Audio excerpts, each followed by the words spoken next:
don't make, yes, it is. You don't have to You have some clean cars up north. Their new one down in, where's it, Muncie, or? Yeah, Muncie is for one. I guess it's doing what the one here is. It's just out of sight. There goes my hope for Best Buy. Yeah, it's not a Best Buy, it's not a Michael's. That other one could be in trouble just north. It's not a of the Chipotle. Gas station. Yeah. It's not a All right. Chipotle. I think we'll get started here. Welcome, everyone, this morning to our weekly press conference. I'm joined today again by Dr. Remington, who's been a staple and a foundational part of this weekly press conference. Appreciate him being here from the Kosciuszko County Health Department. Dr. Bill Cadup from Grace College will give us an update today on as they actually prepare for kids coming back to school and everything that's gone into it. So appreciate having Dr. Cadup here. Before we get started with the city update, I wanted to run a video that was produced by the Kosciuszko County Chamber of Commerce. Just got it finished up last week. I think they were still editing a little bit, but I asked them if we could show it today. And after I show it, they will be putting it up on their Facebook page, and shortly after that, the city will be sharing it on their Facebook page. So give me a second and we'll get this started.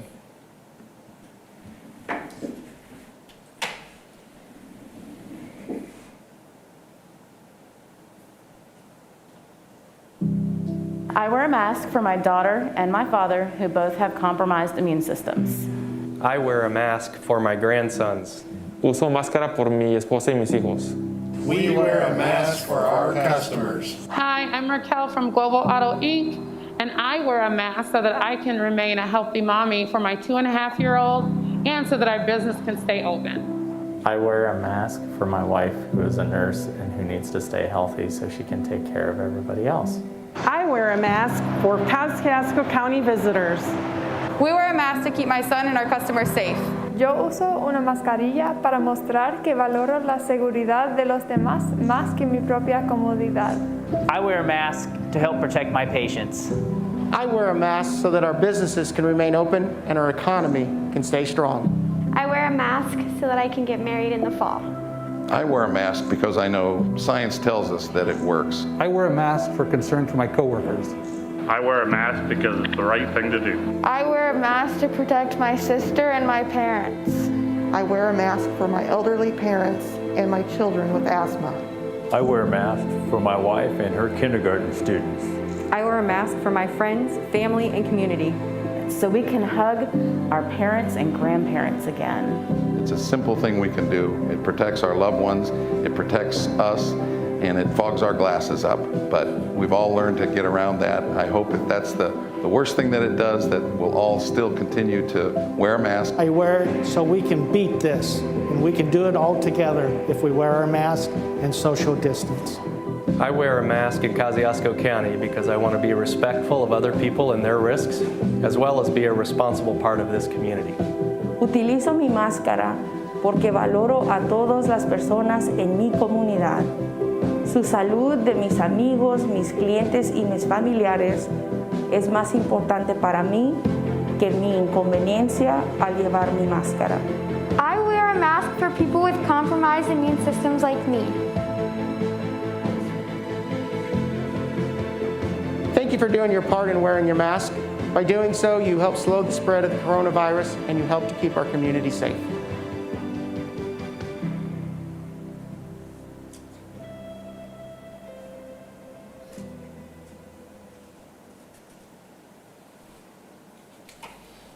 Okay.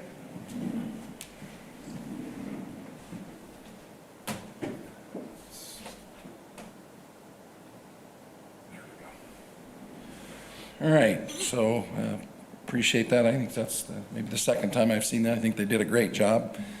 They didn't give you a speaking part, though.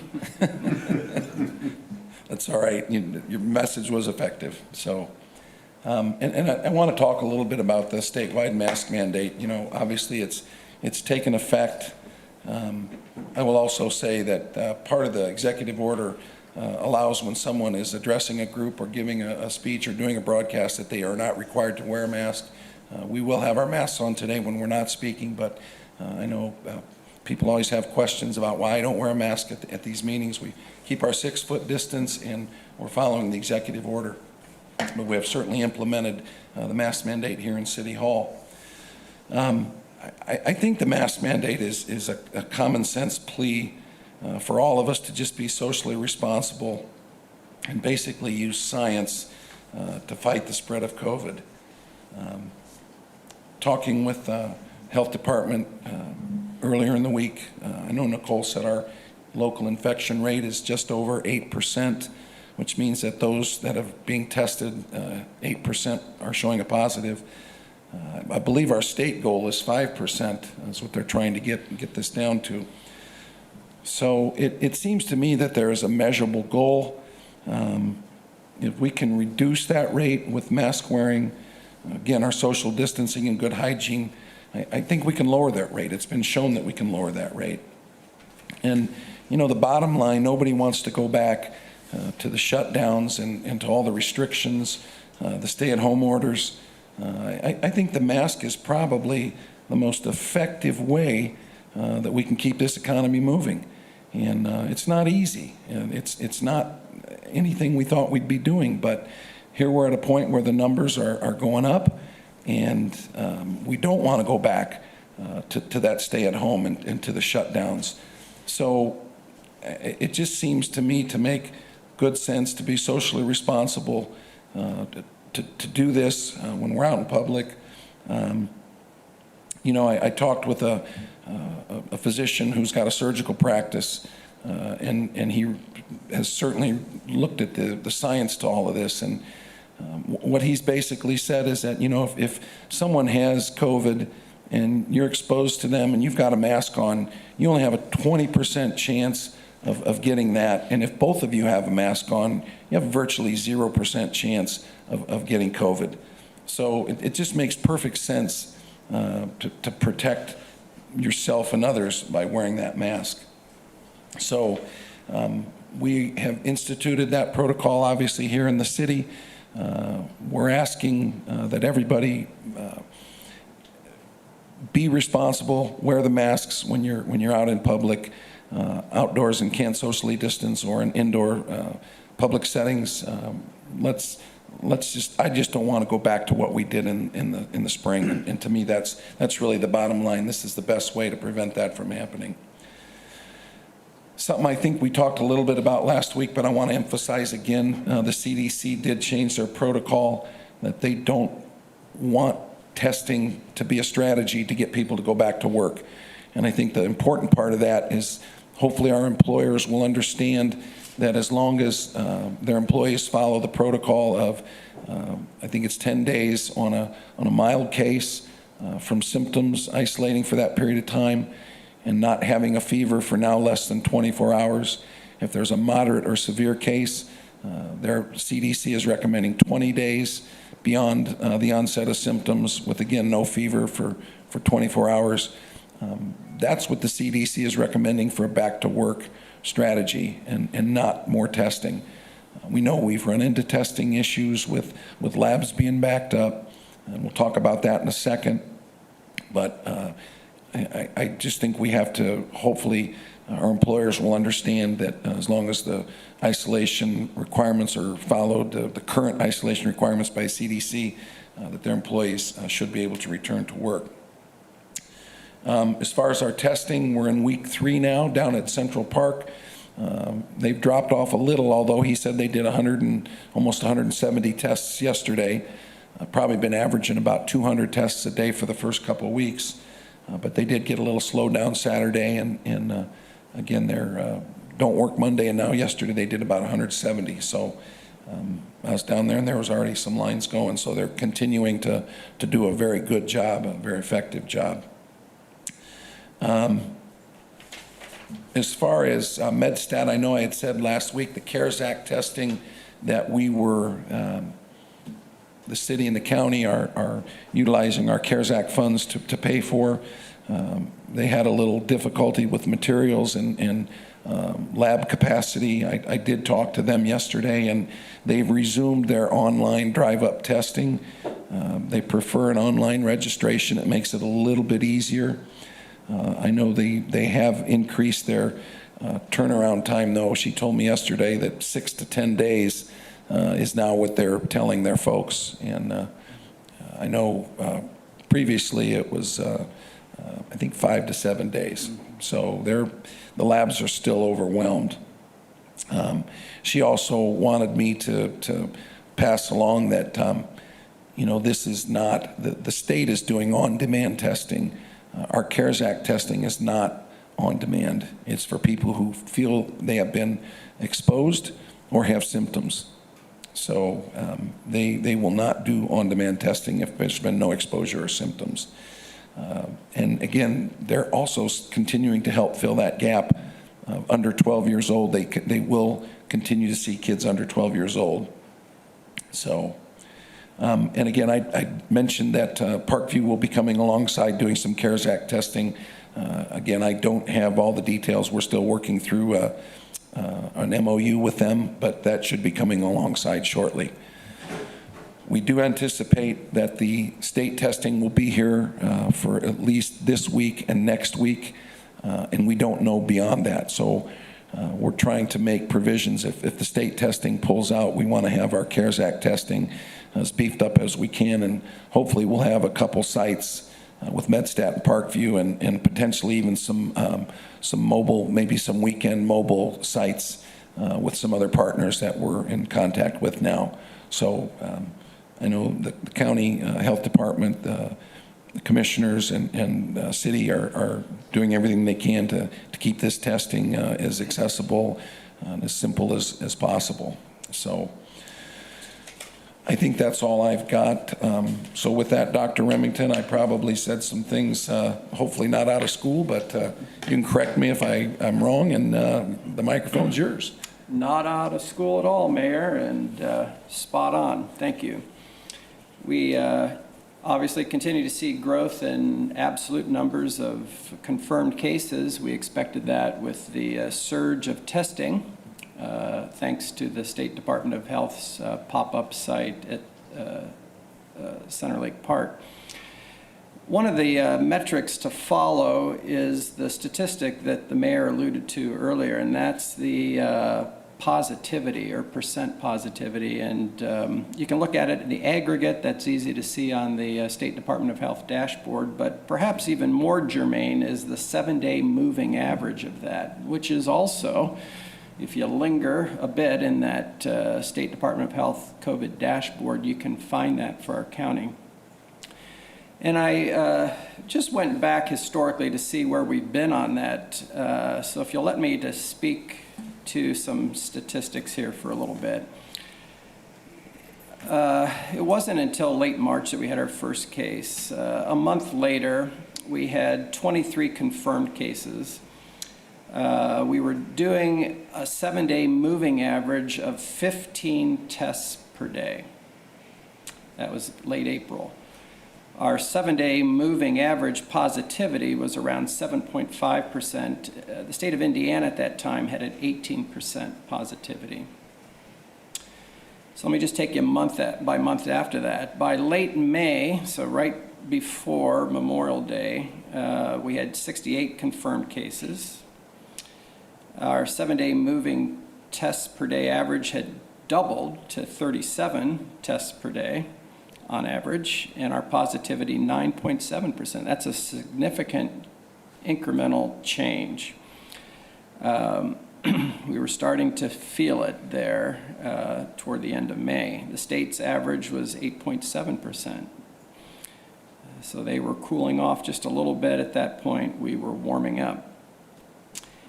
Our testing volume increased, so a month later, late June now, we had 300, almost 400 confirmed cases. We were now doing 133 tests per day on a 7-day moving average. Our percentage positive was 8.5%. The state was down to 4.5%, which largely reflected, again, the state cooling off and greatly enhanced testing availability.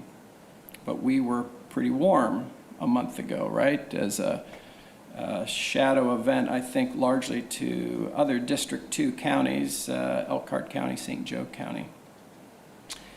So now last week, we had 710 confirmed cases. Our 7-day testing average was up to 144. If you look this week, we're closer to 200, as the mayor alluded to. Our average percent positive is now at 7.8%, and the state's 6.8%. So we would like to get under 6%. That 7-day moving positivity is a metric that you sense is being watched a lot. There are several metrics to watch, but that, in addition to hospitalizations and deaths, turns out to be one to really watch. If you are behind on testing or under-tested, that percentage can be falsely high. But once your testing becomes robust and that percentage drops, then any incremental increase you see in that number is respectable as a real COVID issue in your community. That is, you're seeing more cases. It's not just a testing phenomena. And we know that. So we are doing more testing, but we are seeing more cases in the last month. The state had cooled off. District 2, our county included, had warmed up. Now I think we're kind of stabilizing, even though, again, our testing absolute numbers, positives, are going up. Our percent positivity is kind of hanging around the same the last week or two. The state is warming up again. More cases across the state, more testing positivity. So stay tuned. We're not out of the woods yet, but we're holding our own in Kosciuszko County. Our hospital is not swamped. We can continue to march ahead with the Opening Up Indiana Plan 4.5 stage. I greatly appreciate the governor's willingness to stick his neck out and make a mask mandate, and I personally fully support it. We don't have too many arrows in the quiver here to use for this pandemic. We don't have a drug to throw around. We don't have a vaccine to throw around. We certainly don't want to lock things down again if we can help it. So the one arrow you can pull out of the quiver that's the least offensive, as contentious as it is the mask mandate. It was the time to do it. He was watching the numbers. He was having good people in his ear say, watch it, here it comes again. Schools are coming. What are you going to do? This is what we can do. Wear a mask. As the mayor greatly articulated, it makes a difference. Increasing case studies, population case studies, scientifically make that case. Granted, it's observational. It's not the highest level of commitment, but it's what we have. It's good. Seems to show that masks make a difference. Wear them. Please wear them when you cannot socially distance. Our numbers are holding their own. We want them to.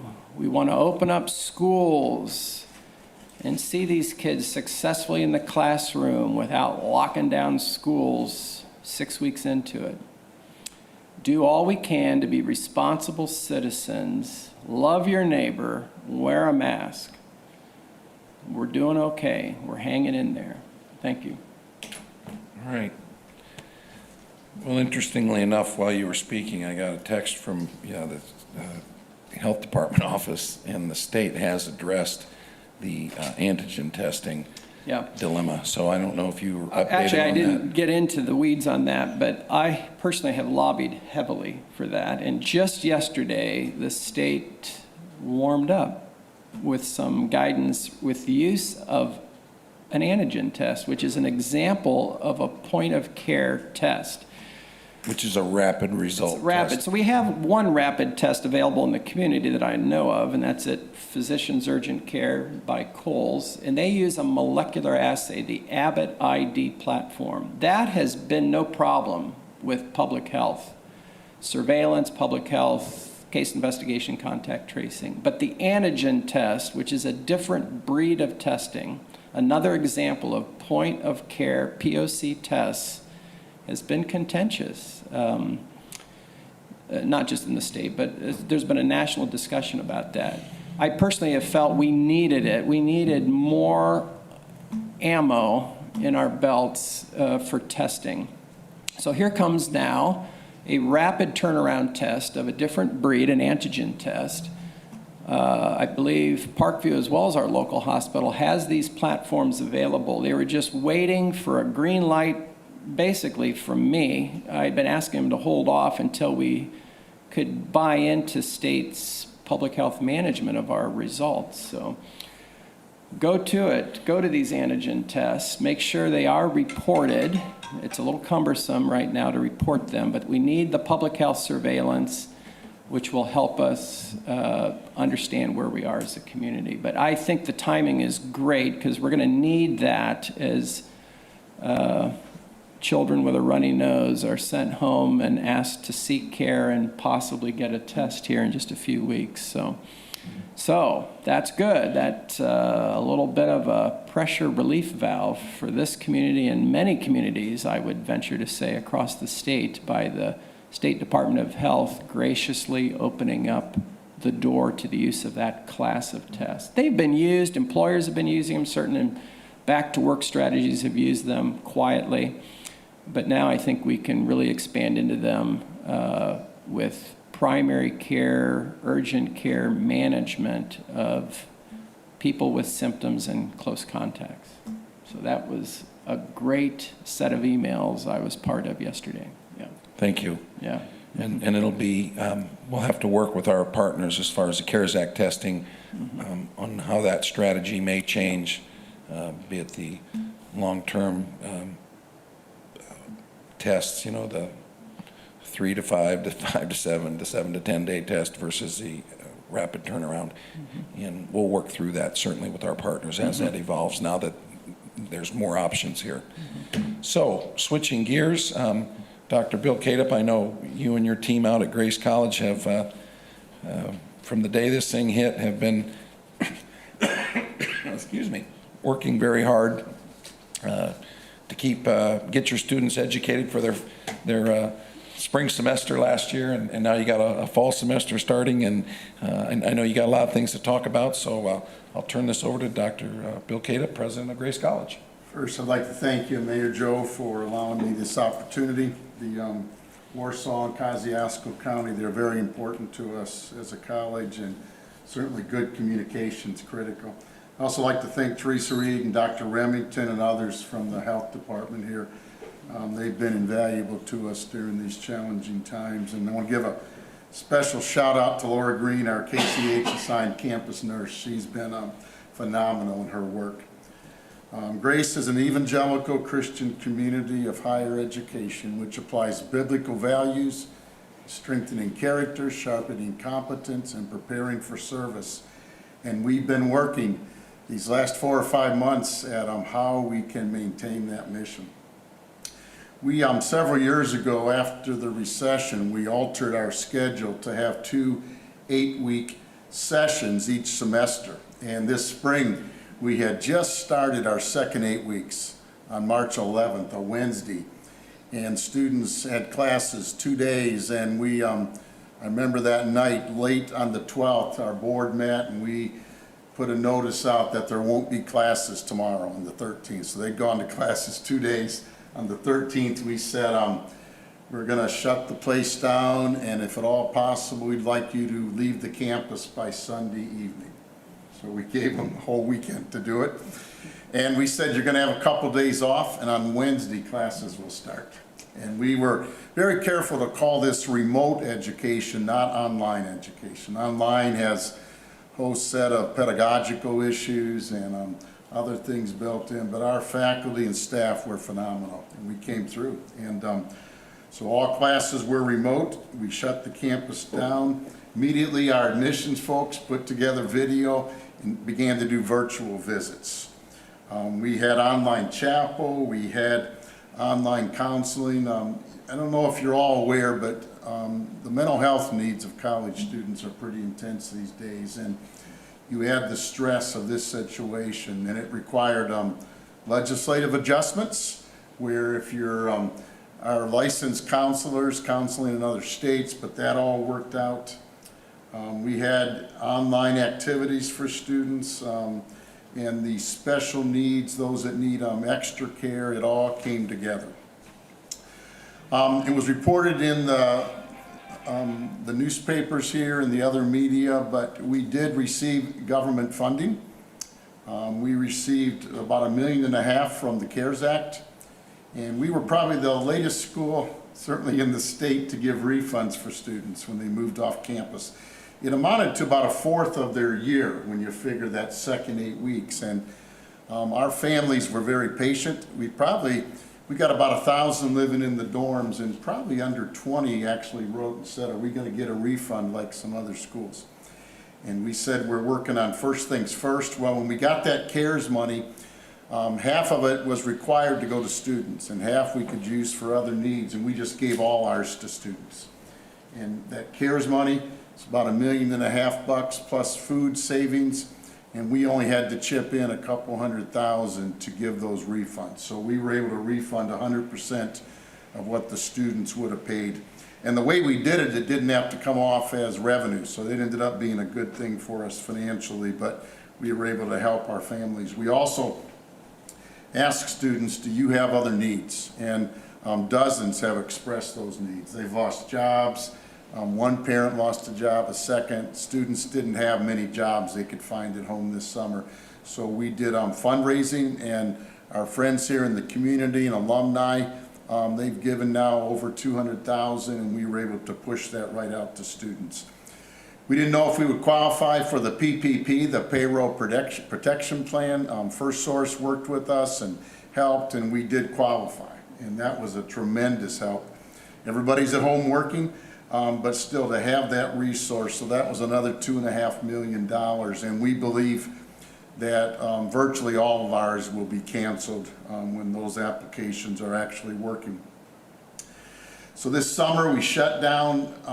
We usually have maybe 100 students live in our housing. They work for Fizz Plant and other places on campus, and we at first, the first weekend, we had about 50 students left in the residence halls, and then about 3 weeks later, we were down to about 24. These were just international students or students that had no home to which they could go. And we had meals go to the residence halls, and they were really isolated there, and a few of them were working on campus. We canceled most of our summer activities. The Lakes Festival was canceled, our summer athletic camps, our fellowship that supports the college, the Caris Fellowship. It was to be on campus this week. That was canceled. We had Sunday night, one of our largest events ever, maybe 3,000 people watched it via Zoom, and it worked. We did have some musical activities. This past weekend was the Jazz Festival, of course, the 4th of July concert. Then we began to think, what about for the fall? Initially, it was about 80% of colleges were planning to open. As of Monday this week, that's a little under 50% nationwide. Indiana is much higher than that at this point. Our faculty and our students, they don't want to do remote learning. They really want to be on campus. So we've had a lot of groups working, and we made the decision, actually similar to Purdue and to Notre Dame, that we're compressing our calendar. We're starting 1 week early, and we're going to finish the Friday before Thanksgiving. There will not be a required online component after that, but that's when the semester will be over. There won't be a fall break. There won't be a Labor Day off. We do a day of worship and special programming. We're not going to have it this year. We're just going to finish 2 weeks earlier and get students at home when the flu is going and other sorts of things. And we're trusting that we can have this plan come together and can actually work out. Just last week, we put together a resurgence committee. We had 3 days for faculty to plan their remote classes. We're going to have more than that if push comes to shove and Dr. Remington says, I don't know, Bill, if you ought to keep things going the way they are. We're going to have a plan in place where we could go to a different direction. We've had some guiding principles that I'd like to just share quickly that have superintended what we've done, but we want to protect the safety, health, and well-being of our students and our employees. We're going to comply with the federal, state, local, and the CDC guidelines. We're prioritizing student learning. So this group that's working on the what ifs, we may have to cancel student activities to still have classes, and we're taking a prioritization of those. We're going to work closely with other higher ed partners. The first month, the presidents of the independent colleges, we met 3 times a week, then twice a week. Now it's once a week. We've met with Joe and Dr. Remington and others here locally. We're going to demonstrate our respect to the Warsaw and the Kosciuszko County community, and we're going to love our neighbors well.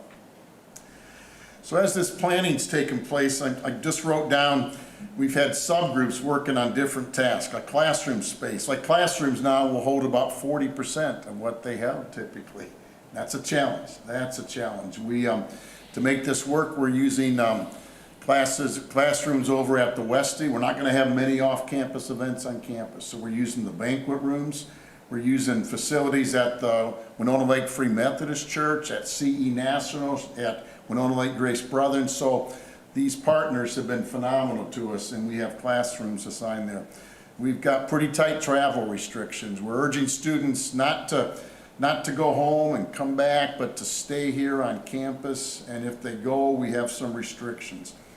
We have put all this online for students. We have a campus commitment. We asked Dr. Remington several weeks ago about testing, even before it was so tight. And he said, you know, I don't recommend that you do that for all students. And we're not. We're doing a grace commitment. You probably noticed it was publicized widely, the Purdue Pledge. We have the grace commitment. All students will sign it, all faculty and staff. And it says, I don't have a temperature over 100.4. I don't have these symptoms, and I'm going to respect each other. That's going to be plastered all over the campus. You won't be able to walk into a building without seeing that. So there was a group working on the grace commitment. We have technology, my oh my, what it's taking. We're going to be recording the classes with iPads. We're not investing hundreds of thousands, but we're investing many thousand to have an iPad so every class can be recorded. If a student is overseas and can't get back, they'll be able to watch it. There's been a special health and safe practices group, signage, chapel. We're going to try to have chapel. We're going to have it 3 days a week. Students will go 1 day live in the MOCC and 2 days watch it remotely. We are going to all be back to work, Lord willing, with some exceptions next Monday, August 3rd. We had our first group go back around mid-June, then July 6th, and then August 3rd is when the group will come back. Athletics, let me just say a word about athletics. Some of you may recall our men's basketball team, the brand new first-year coach. He was at the NAIA National Tournament, and we were warming up. Our game was the next game, and the way they play that, teams warm up at the halftime of the game going on, and they called the tournament. They called the tournament and sent the guys home. And we've hosted now for 9 years the NCCAA, the National Christian College Athletic Tournament. A couple days after that, the tournament was called. The NAIA just announced late last night, that's our national affiliation. They're not going to have fall championships. They had to have 50% of the schools to have it, and they fell below the thresholds, I think, in every fall sport except for football. Football has its way of staying open longer. But men's and women's soccer, cross country, volleyball, there will not be championships. Our Council of Presidents, we meet this noon, so I'm going to be out of here before noon. And I believe we're going to say that the Crossroads League, we're still going to play fall sports. We're going to attempt to, and whether the seasons will be split, some this fall and some then, it's an activity that so many of our students, it's the reason they come. They want a faith-based education where they still can play that sport. But so our intent is to play those seasons this fall, but the championships will be in the spring. We have a lot of international. If you followed college soccer at every level, at the small college and at the big school level, they're full of Europeans and South Americans, and we have quite a few internationals. We're following the CDC guidelines, all international students. when they arrive, they're quarantined for 2 weeks. And we have about 15 that are already back and they're in quarantine right now. And Bill's helped on that, Dr. Remington, but it's going to be a different season, but we're really trusting that we can get this season going. I just want to come back to what I said. One of our principles is to keep the campus and the community safe. We'll have masks. We had already made the decision to have masks even in our classrooms.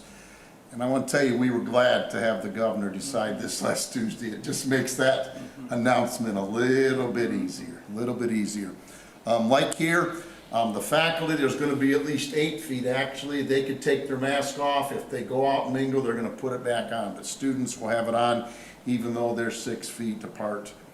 There's going to be that 14-day quarantine period. Our athletes must be tested, and we have that set here with the local facilities at least no greater than 7 days before the first competition. We're doing our own internal contract tracing. Our nurse has been trained and certified. We're getting 2 more. I understand what our state's doing, but when Bill told us some weeks ago it's going to the state, if we wait till that contact tracing goes on, we're gonna risk serious risk. So we'll have at least 3 doing our own contact tracing and doing the isolation or quarantine. Thank you. Yeah. We heard you loud and well on that.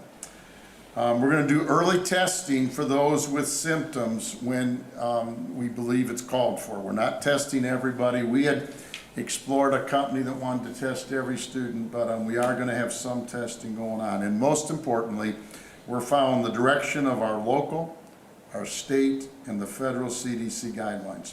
Just a word about budget. Colleges are planning on reduced enrollments this fall. We don't know where we'll be. If we could start school today, it would be a very encouraging picture. Our new student enrollment actually is up about 50 students from last year. And last year was our 2nd highest ever. So this could be our 2nd highest enrollment. Fall of 16 was our highest ever. But we're planning on maybe up to 100 student drop. And we've reduced budget. That's $2 million. That's a significant change. It's going to involve starting in the fall. For administration and staff, they're all going to take salary reductions. The cabinet, we began that in June. And we just believe we had to be ready to sustain that drop. If the fall comes in strong, we're still going to make those adjustments. We don't know what's going to happen when the fall begins. We've looked at a lot of national surveys and forecasts, and again, we cut $2 million from our budget. And again, if we could start this afternoon or tomorrow, we would have a very strong enrollment. But that 7-day running average and how quickly these things change. So that's my update, Mr. Mayor. Great, thanks, Dr. Cadiff. We'll probably take some questions. I'm sure there will be a few for you. So I think with that, let's open it up to questions from our guests from the press here this morning. I'd ask you to speak into the microphone, please. Yes. Well, Dr. Remington, I had a question for you first. The Pearson Festival is still going on this weekend. Do you have any concerns about that, or have they worked out all their plans, or? They have contacted our health department to have an approval of their plans. Sorry that got away from me personally, but I did see that request, and as far as I know, we have worked with them to put all the things in place to do that as per the governor's order. Our communicable disease staff, Teresa Reed and Nicole, would be largely engaging with them as they do that. As you know, this governor has asked that plans be submitted to health departments for approval, and we put a process in place, so we think that will make it easy for both parties to look at compliance issues.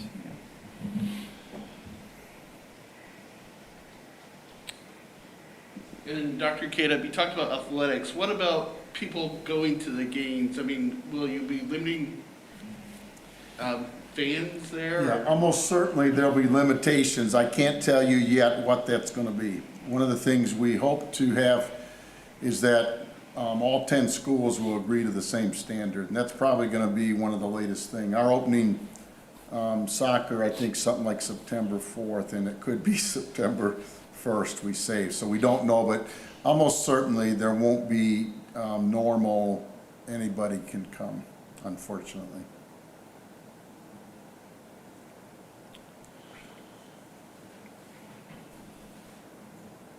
Dr. Remington, so given the governor's mask mandate guidelines, what should people expect to do at Pearson Days Festival? Should they be wearing masks at the parade? Yeah, if you cannot socially distance, crowded scene at the street for a parade, wear a mask.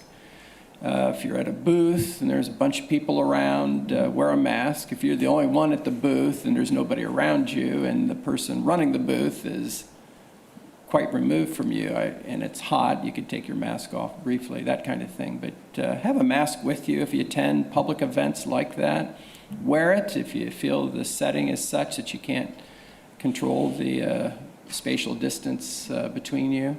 Be kind to your neighbor. Remember, mask is mostly source control. It's protecting those around you in case you are personally, inadvertently, unknowingly, unwittingly shedding this pathogen, which has been shown to be a big issue. So you wear a mask, not only to protect you to some degree, but mostly it's to protect your neighbor. Okay. Okay. Mr. Mayor, when you were talking about the urgency to wear masks, I think 3 times you referenced the potential for a shutdown. And there is, I think, some growing talk about the need for a shutdown to get this clamped down. So I kind of read into the fact that, are you thinking we need to get it together now, or we're going to be facing a much more difficult circumstance? Sure. I think the biggest concern that I've had as mayor with this pandemic has been the uncertainty and not knowing what's going to happen once school starts, not knowing if there's going to be a second wave if we haven't already experienced that. All those things just make you aware that you need to try and stay ahead of it. And obviously, going backwards with the restrictions is the only steps available. So certainly a stay-at-home order and a shutdown are back there in those first and second stage restrictions. So they're looming. I just feel like we've all learned a lot in the last 3-4 months, and I think we know that we don't want to have that happen. So why doesn't it make sense to try and affect that before it's too late? So I don't have any crystal ball. I wish I did. I wish this thing was over. I know I know everybody does, but at least trying to get through it without having to face another shutdown makes all the sense in the world to me. And I think if there's something we can all do to try and minimize that happening, I don't know why we wouldn't.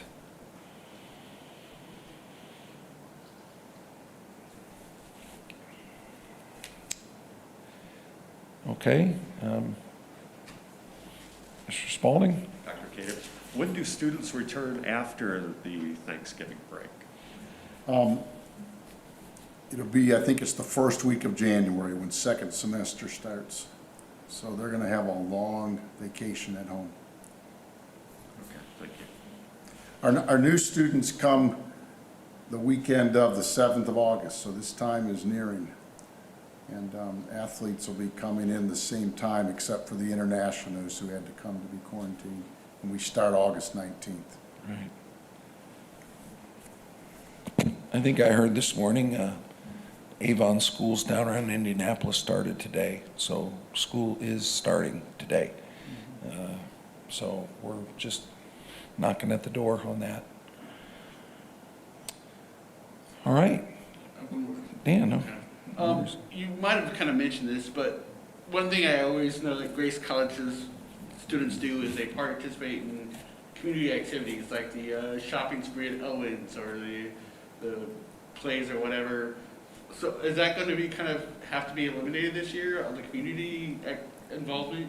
Yeah, we don't know. We trust that we can have some of those, maybe with reduced numbers. Maybe we would spread out the shopping thing from a couple hours to 4 hours. You know, that place is pretty crazy in there.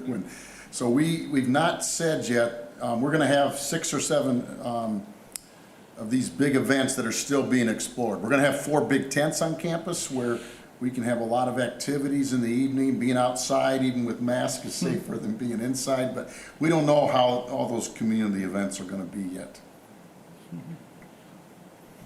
And as the mayor said, that is a tremendously stress-inducing picture. The folks that plan them, students.